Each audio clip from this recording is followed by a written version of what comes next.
사사기 3장 1절부터 11절 말씀 같이 합독하도록 하겠습니다. 여호와께서 가나안의 모든 전쟁들을 알지 못한 이스라엘을 시험하려 하시며 이스라엘 자손의 세대 중에 아직 전쟁을 알지 못하는 자들에게 그것을 가르쳐 알게 하려 하사 남겨두신 이방 민족들은 블레셋의 5 군주들과 모든 가나안 족속과 시돈 족속과 바알 헤르몬 산에서부터 하맛 입구까지 레바논 산에 거주하는 히위 족속이라.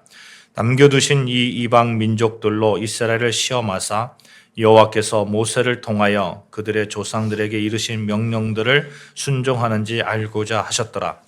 그러므로 이스라엘 자손은 가나안 족속과 헷 족속과 아모리 족속과 브리스 족속과 히위 족속과 여부스 족속 가운데에 거주하면서 그들의 딸들을 맞아 아내로 삼으며 자기 딸들을 그들의 아들들에게 주고 또 그들의 신들을 섬겼더라. 이스라엘 자손이 여호와의 목전에 악을 행하여 자기들의 하나님 여호와를 잊어버리고 바알들과 아세라들을 섬긴지라. 여호와께서 이스라엘에게 진노하사 그들을 메소보다미아 왕 구산 리사다임의 손에 파셨으므로 이스라엘 자손이 구산 리사다임을 8년 동안 섬겼더니 이스라엘 자손이 여호와께 부르짖음에 여호와께서 이스라엘 자손을 위하여 한 구원자를 세워 그들을 구원하게 하시니 그는 곧 갈렙의 아우 그나스의 아들 온니엘이랴. 여호와의 영이 그에게 임하셨으므로 그가 이스라엘의 사사가 되어 나가서 싸울 때에 여호와께서 메소보다미아 왕 구산 리사다임을 그의 손에 넘겨주심에 온니엘의 손이 구산 리사다임을 이기니라. 그 땅이 평온한 지 40년에 그나스의 아들 온니엘이 죽었더라. 아멘. 나이가 들어갈수록 그런 생각이 드는 거예요. 어떤 삶을 사는 것이 참 의미가 있는 그런 삶을 사는 것일까? 그 생각 가운데 확실한 것은 우리가 하나님께 아름답게 쓰임 받는 자로 이 땅에서 착하고 충성된 하나님의 종으로 하나님께 인정받는 삶이 가장 의미 있는 삶이 되지 않을까, 이런 확신입니다. 사랑하는 여러분, 여러분과 저 모두 하나님께 아름답게 쓰임받는 자로서 이 땅에서 착하고 충성된 하나님의 종으로서 그렇게 의미 있는 삶을 사시기를 주님의 이름으로 축원합니다. 아멘. 우리는 하나님께 쓰임받는 자들입니다. 이 표딱지가 붙어 있는 거예요. 표딱지라는 그런 사전적 의미가 있죠. 어떤 물건 같은 거에다가 정보를 적어가지고 어떤 표로 쓰이는 건지 이렇게 알려주는 것입니다. 영어에도 이와 비슷한 말이 있어요. 라벨, 레이블 이런 것이죠. 제가 어디 옷가게 같은 데 가면 제일 먼저 보는 게 그 라벨도 보고 또 가격도 보고 그렇단 말이에요.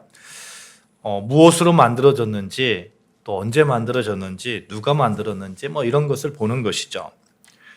여러분, 사람에게 이런 어떤 라벨을 붙인다라는 것이 좀 그렇습니다만 만약 이 사람이 어떤 사람이다라는 것을 알 수 있는 표시가 있다면 그 표시에 여러분과 제가 이런 표시가 붙었으면 좋겠습니다.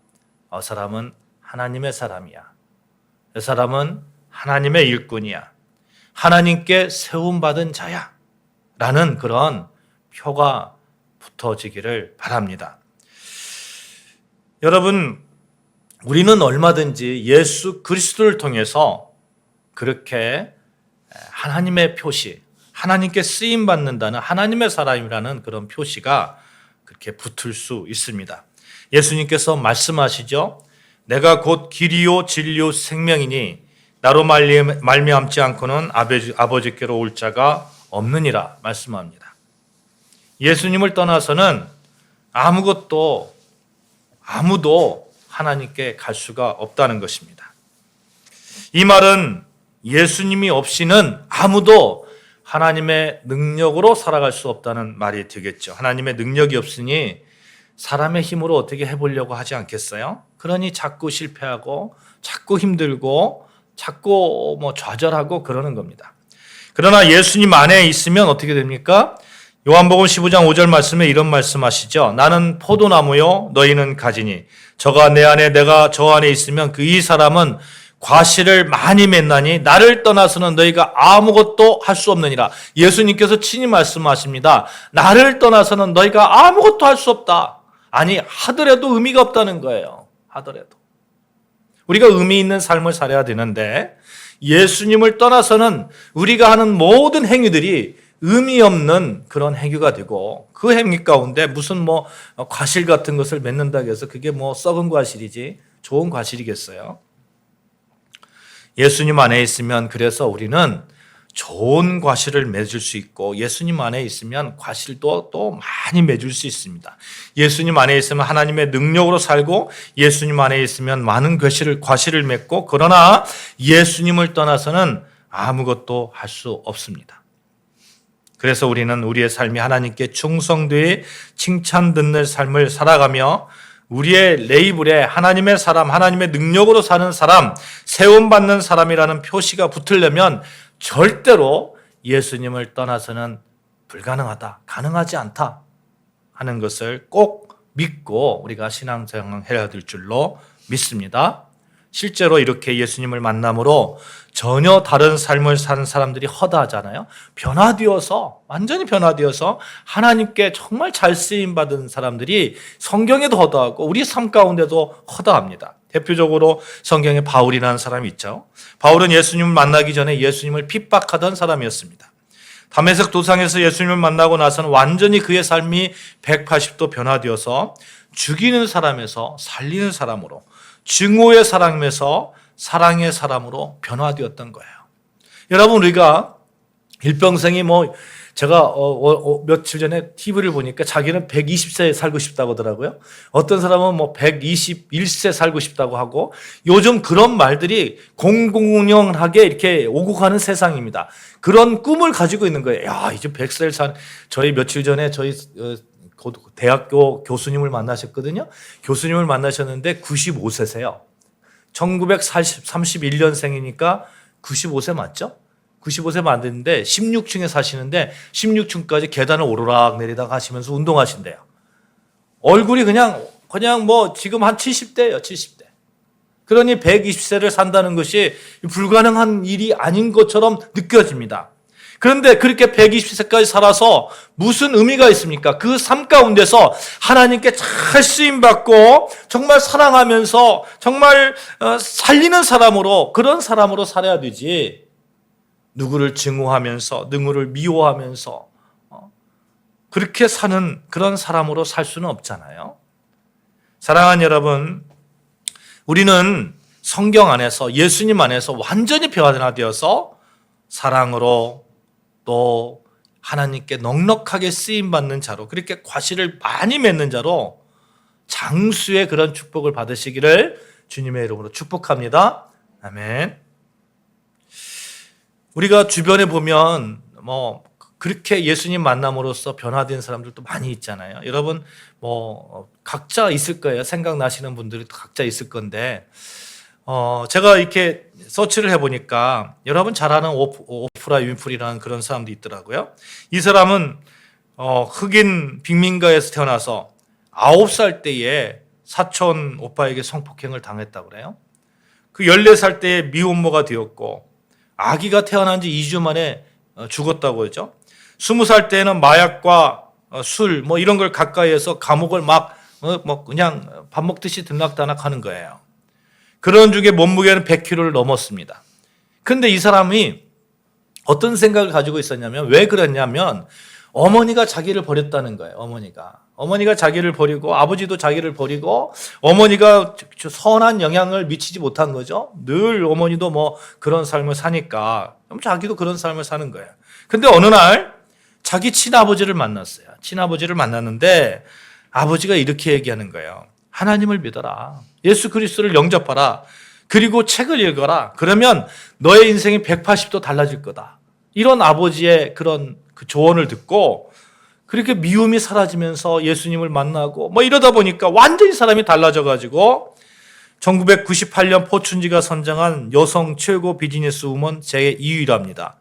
2003년 실시한 해리스 여론조사에서 미국의 가장 좋아하는 TV 방송인으로 3번이나 이게 선정되었다고 하고, 그룹 대표도 하고, 어마어마한 사람이 되었던 거예요. 이 사람의 결정적으로 이렇게 바뀌어진 이유가 뭡니까? 예수 그리스도예요. 예수 그리스도. 예수 그리스도를 만남으로. 사랑하는 여러분, 예수님 안에 있으면 우리가 세워질 수 있습니다. 예수님은 우리를 세워주시는 분입니다. 하나님의 사람으로 하나님의 일을 넉넉하게 이렇게 할 수 있는 사람으로 우리를 세워주시는 분이 누구시라고요? 예수 그리스도. 그래서 우리는 어려우면 어려울수록 예수 그리스도를 붙들어야 됩니다. 특별히 어두운 시세에 빛을 전하는 자로 쓰임받는 것, 그것만큼 영광스러운 것이 없잖아요. 그러니까 어려우면 어려울수록 우리는 예수 그리스도를 붙잡고 예수 그리스도를 통해서 하나님이 주시는 그 능력 안에서 빛과 소금의 역할을 감당해야 되는 것이죠. 요즘 한국 땅에 정치 사회 상황이 참 많이 어렵습니다. 이러한 때에 하나님께 아름답게 쓰임받는 한 사람이 그립습니다. 그 한 사람이 여러분과 제가 되는 그런 꿈을 꾸면서 예수님 붙들자고요. 하나님께서 우리를 사용해 주실 것이라고 믿습니다. 요즘 정말 나라가 어려운 시기인데 리더십을 가진 한 사람이 참 그립기도 합니다. 그래서 여러분과 저의 이 네이블에 예수 그리스도의 섬김이 있는 자, 예수 그리스도를 통해서 정말 하나님께 아름답게 쓰임받는 자, 이런 네이블이 붙어서 우리나라와 민족을 위해서 또 한국 교회를 위해서 튼튼하게 그 세워가는 그 과정 속에서 여러분과 제가 좀 사용되어졌으면 좋겠다, 세워졌으면 좋겠다 하는 그런 바람과 또 그런 기대와 또 하나님께서 반드시 그렇게 우리를 사용하실 것이라는 그런 축복을 함께 나눕니다. 여러분, 지난 시간에 우리는 바알의 유혹이라는 제목으로 하나님을 떠나서 바알과 아스타롯을 섬기는 타락하고 극도로 도덕적 문란과 사회적 무질서로 인해서 하나님께 책망받는 이스라엘 백성들을 살펴보았어요. 당시 이스라엘 사회에는 도덕적 붕괴가 있었습니다. 자기가 옳다고 여기는 것은 무엇이든 합니다. 요즘 한국 사회도 그렇죠. 요즘 세계도 그렇잖아요.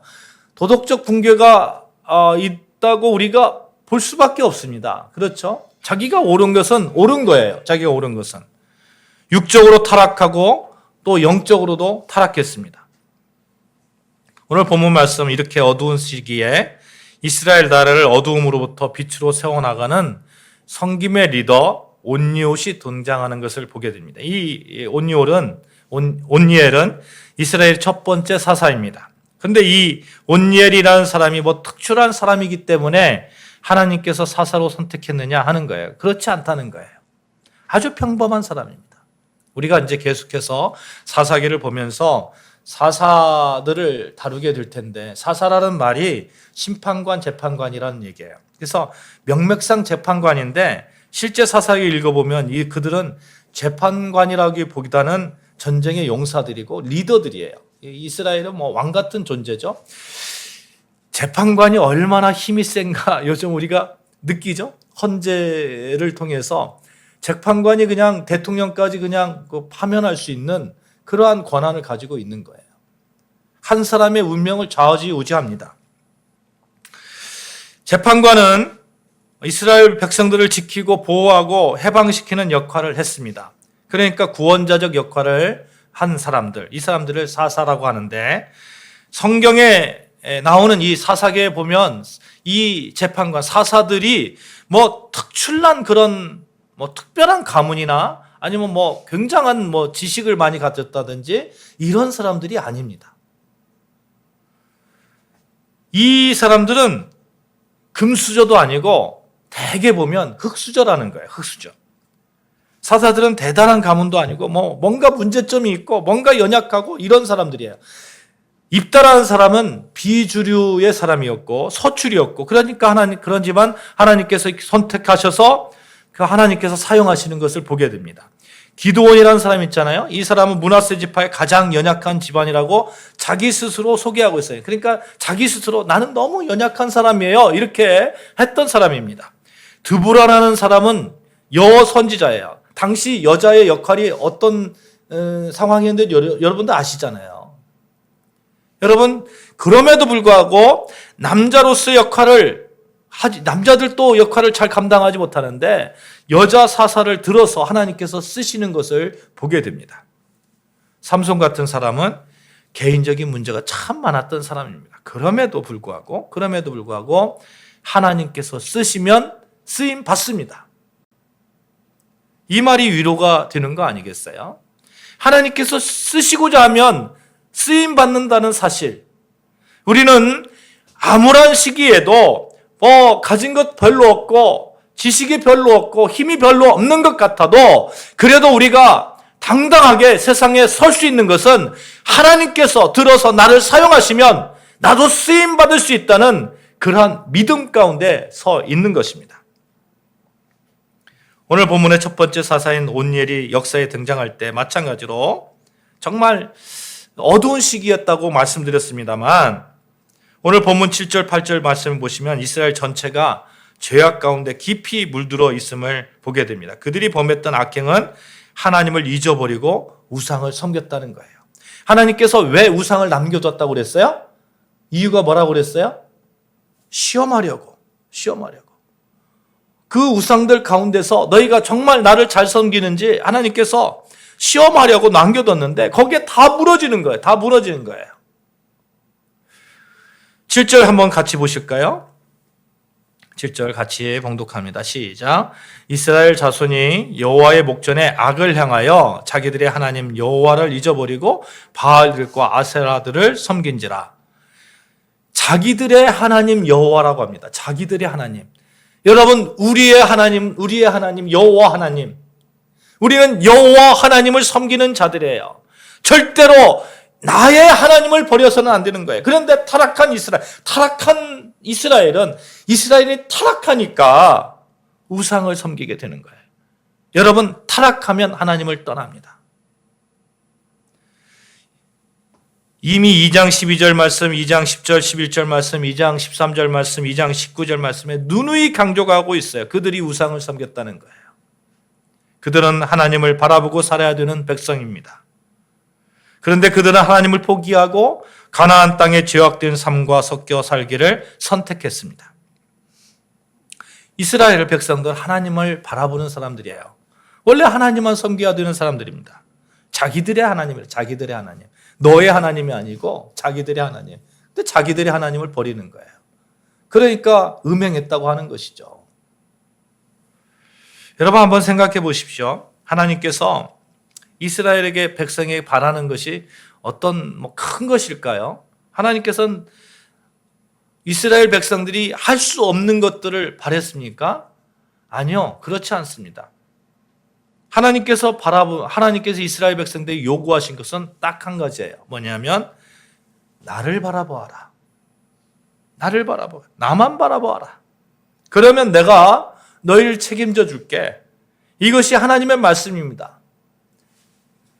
하나님만 놔두고 이스라엘 백성들에게 나를 바라보아라 하지 않았어요? 하나님께서는 이스라엘 백성들을 시험하려고 어떻게 했다고요? 우상들을 놔둔 거예요. 놔두고 가나안 족속들을 놔두고 그리고 하나님께서 말씀하시는 거예요. 나만 바라보아라. 그런데 이스라엘 백성들은 그렇게 하지 않았습니다. 말로는 하나님만 바라본다고 하면서 세상을 바라보고 가나안 백성들을 보는 거예요. 그들이 더 풍요로운 것처럼 느껴지는 겁니다. 하나님께서 가장 싫어하는 것을 하고 있는 거예요. 그러니 거룩을 잃어버리고 구별되지 못하고 음행하고 하나님께서 이스라엘 백성들을 불쌍히 여기셔서 애굽 땅에서 이렇게 구출해 내셨죠. 출애굽시키셨어요. 그래서 40년 동안 광야 생활을 하면서 특별한 그런 훈련을 시키시는데 그 훈련 가운데 하나님께서 보여주신 것이 있어요. 홍해를 가르는 기적을 보여주셨어요. 그죠? 하늘에서 만나와 메추라기를 내려주시면서 그들의 일용할 양식을 책임져 주셨어요. 구름 기둥으로 불 기둥으로 그들을 인도하셨어요. 전쟁을 하는데 뭐 이스라엘 백성들이 뭐 그 전쟁에 뭐 특화되어 있습니까? 뭐 특공대가 있습니까? 이스라엘 백성들 광야에서 그냥 생활했던 그런 유목민인데 싸움을 잘했겠어요?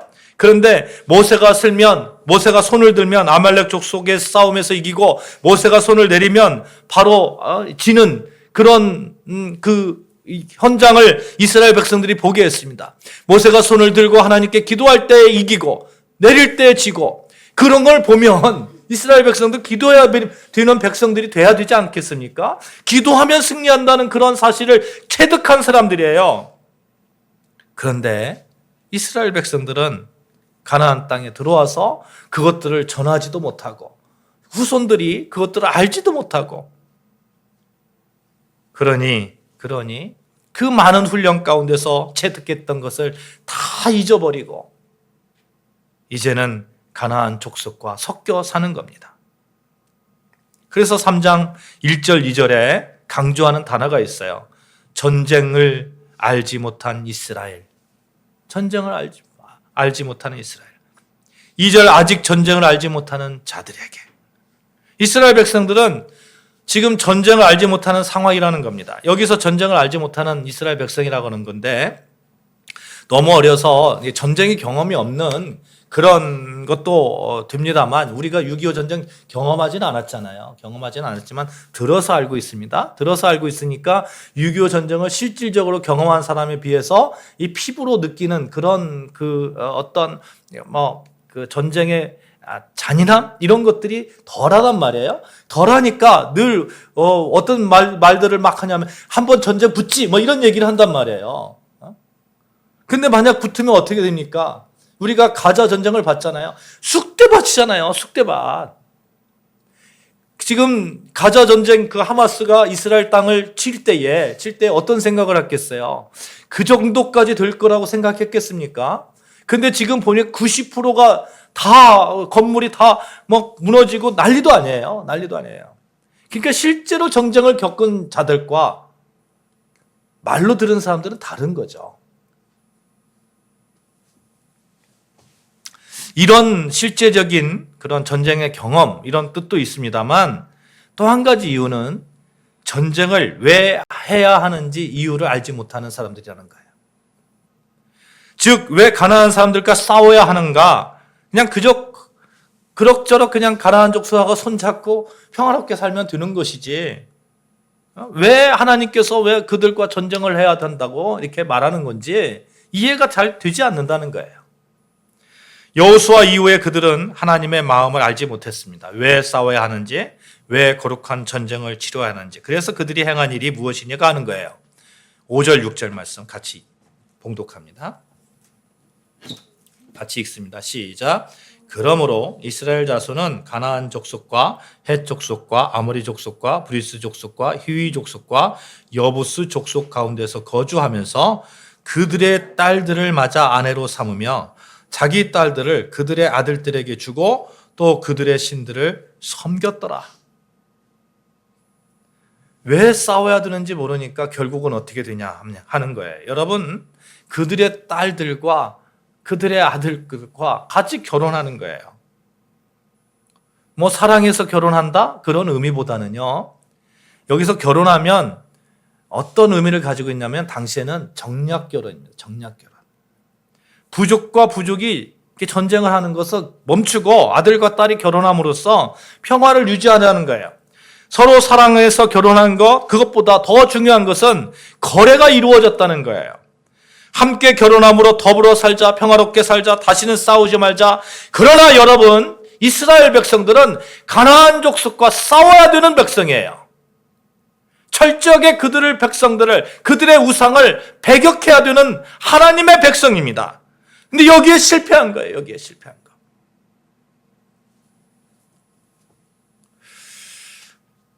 야성을 잃어버리고 하나님의 백성으로서의 그러한 거룩함을 잃어버리고, 그렇게 하다 보니까 하나님께서 진노하시는 거죠. 그렇게 하면 평화가 올 줄 알았어요. 그렇게 아들과 딸들이 결혼하고 정략 결혼하고 같이 더불어 살자 이야기하면서 그렇게 살아가면 평화가 올 줄 알았는데 8절 한번 보자고요. 8절. 시작. 여호와께서 이스라엘에게 진노하사 그들을 메소보다미아 왕 구산 리사다임의 손에 파셨으므로 이스라엘 자손이 구산 리사다임을 8년 동안 섬겼더니, 왕 구산 리사다임이라고 얘기했는데 구산은 이름이고 리사다임은 별명입니다. 이런 뜻이에요. 두 배나 악하다, 이런 뜻입니다. 이스라엘 백성들이 정말 평화를 위해서 가나안 족속과 평화를 위해서 그렇게 정략 결혼하고 하나님을 버리고 우상을 섬겼더니 평화가 올 줄 알았더니 두 배나 악한 그런 고통을 겪는 겁니다. 두 배나 악한 그런 고통. 영적 싸움이 싫다고 적당히 타협하면 여러분 잘 살 것 같은데 잘 살지 못합니다. 왜요? 우리는 하나님의 사람이기 때문에 그래요. 하나님의 백성이기 때문에. 하나님의 백성이 아니면 하나님께서 그래 너 마음대로 살아봐. 네 마음대로 살아봐. 그러나 하나님의 사람은 다릅니다. 하나님의 사람은 하나님을 떠나면 더 심한 극심한 어려움이 닥치는 거예요. 왜? 그것을 통해서 하나님께서 회개시키는 거예요. 다시 돌아오게끔 하는 거예요. 하나님의 사람으로 다시 돌아오게끔. 사랑하는 여러분, 그래서 우리는 하나님 앞에서 거룩한 싸움하는 것을 절대로 포기해서는 안 됩니다. 하나님의 사람은 늘 거룩한 싸움 앞에 있는 거예요. 이 싸움을 포기하면 두 배나 악한 자가, 악한 고통이 우리 가운데 있을 수도 있겠다. 있을 수도 있겠다.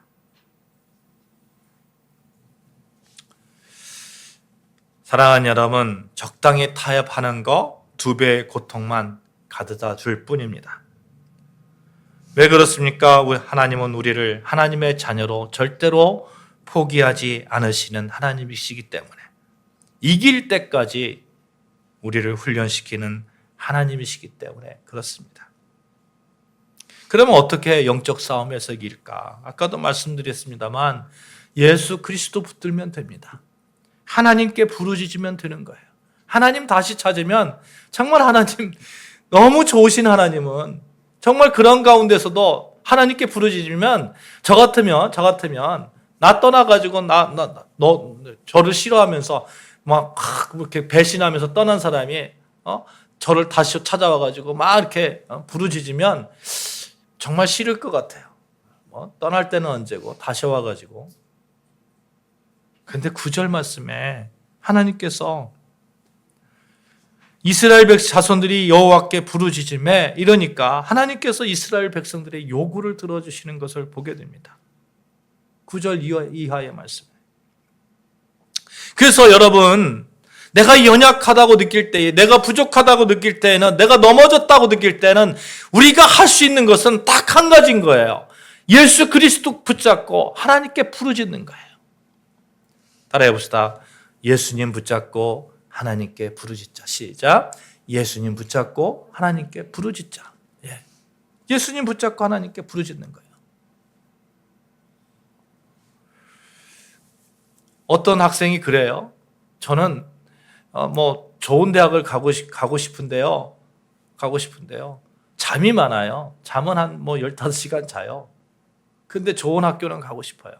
좋은 학교 가고 싶으면 예수님 붙잡고 하나님께 부르짖는 거예요. 하나님, 내가 좀 잠 좀 덜 자고 공부할 수 있도록 하나님 나 붙들어 주세요. 우리의 삶 가운데서 어떤 문제가 부딪히면 예수님 붙들고 하나님께 부르짖는 거예요. 하나님, 이 문제 해결시켜 주시옵소서. 예수 그리스도를 섬기고 예수 그리스도를 내가 나의 주로 섬기는 나를 불쌍히 여겨 주시사 하나님, 이 문제 해결시켜 주시옵소서. 하나님께 부르짖으면 하나님께서는 놀라운 해결 방법을 주실 줄로 믿습니다. 아멘. 하나님은 우리의 문제를 해결시켜 주시는 분이에요. 하나님께서 대책을 세워주시잖아요. 9절 중반절에 여호와께서 한 구원자를 세워.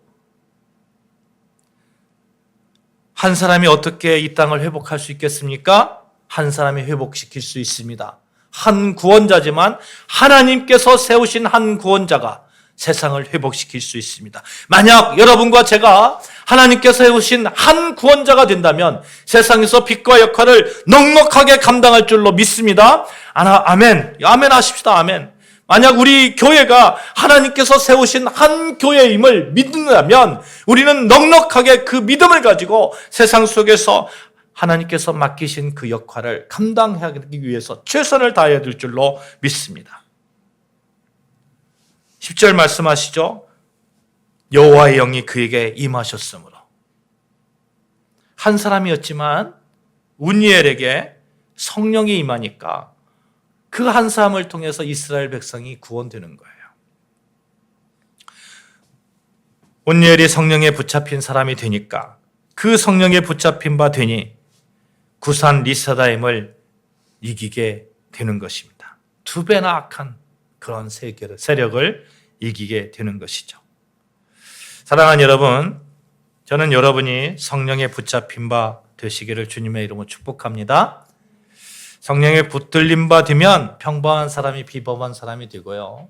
성령에 붙들림 바 되면 작은 자가 거인처럼 살 수 있고, 성령에 붙들림 바 되면 무능한 자가 능력 있는 자로 설 수 있습니다. 사랑하는 아름다운 가족 여러분, 우리가 하나님께 세움받는 자들이 되기 위해서 하나님께 부르짖으면 우리에게 놀라운 성령의 도우심이 함께함을 믿습니다. 저는 우리 아름다운 교회 가족 모두가 성령에 붙들림 바 되기를 축복하면서 늘 하나님께 부르짖는 그러한 자로서 하나님께 아름답게 쓰임받는 자로 서기를 기대하고 있습니다. 그리고 그렇게 축복합니다. 그래서 우리를 통해서, 우리 교회를 통해서 한국 교회가 다시 살아나고 또 한국 교회가 일어날 뿐만 아니라 그래서 이 나라와 민족 가운데서 우리 아름다운 교회가 넉넉하게 어떤 역할을 감당하기를 소망합니다. 우리는 영적 싸움을 하고 있는 하나님의 사람들입니다. 이 싸움에서 이기기 위해서 예수 그리스도 붙들고 하나님께 부르짖는 삶을 사시기를 바랍니다. 어떠한 문제가 있을 때에는 반드시 예수님 붙들고 하나님께 기도하십시오. 이 문제 해결시켜 주시옵소서 기도하십시오. 그렇게 하면 정말 저 사람은 어떤 사람이야? 저 사람은 어떤 사람이기 때문에 저렇게 능력 있는, 영향력 있는 삶을 사는 것이야? 의미 있는 삶을 사는 것이야? 예수님 붙들고 하나님께 부르짖은 사람이야. 그래서 승리한 사람이야. 그런 레이블이 여러분과 저의 레이블이 되었으면 좋겠습니다. 기도하시겠습니다.